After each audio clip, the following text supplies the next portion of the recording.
So Colin, tell us, if you've got an owner that's out of state, they've got a property in Austin, and they're really concerned because they don't feel like that property is being managed appropriately, how do they know if they have a bad property manager?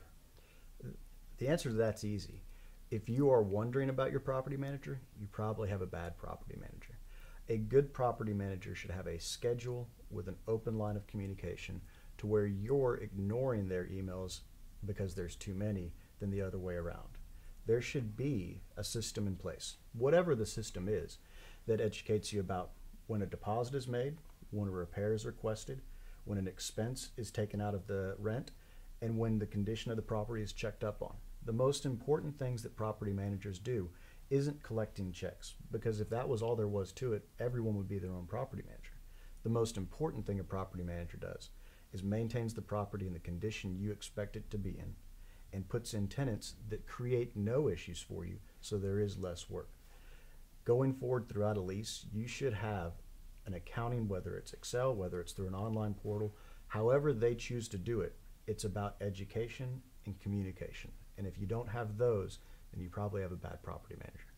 So if there's some concerns about this, because you are an independent attorney, you're with a firm, but you're not a property manager, would it be something you would offer as far as a consultation to discuss it with these people? Because you've had challenges with property managers yourself. Absolutely, I have. I've sued property managers.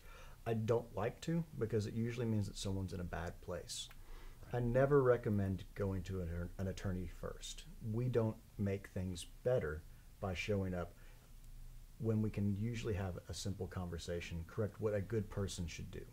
There are excuses, but generally they don't fly if you're already asking the question. I always recommend coming to me once you've had ample opportunity for them to respond to your concerns and still don't have them properly addressed. So if they're ignoring you, not getting your money, or just simply won't respond to your emails and calls, pretty bad sign. Extremely bad sign. You should be getting a monthly update, in my opinion, at the very least, of everything that's going on, whether it's simply, hey, the check's been deposited, or we're looking at a new property for you, or your tenants have given notice. But there shouldn't be any responsibility on you to follow up with the property manager. The property manager should be informing you of what's going on with your investment. So because it is a business and people can't work 24/7, if you email or call your manager, obviously emails can get lost, calls can get missed, but you make valid effort and you send one email, then you make one phone call. What would be a reasonable amount of time for them to get back to you before you start to worry? Business hours, business days. Absolutely. Well, if it's an immediate concern, it's an immediate concern. And the property manager's job is to take your emergencies and make them their own. If you've sent an email once and it doesn't get responded and the follow-up still falls on deaf ears, you've got a problem.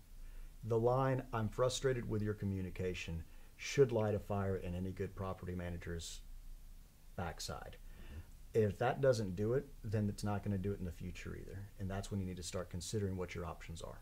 Wonderful. I love it. I appreciate your time. Thanks for helping us find out if we've got a great or a bad property manager. Yes, sir.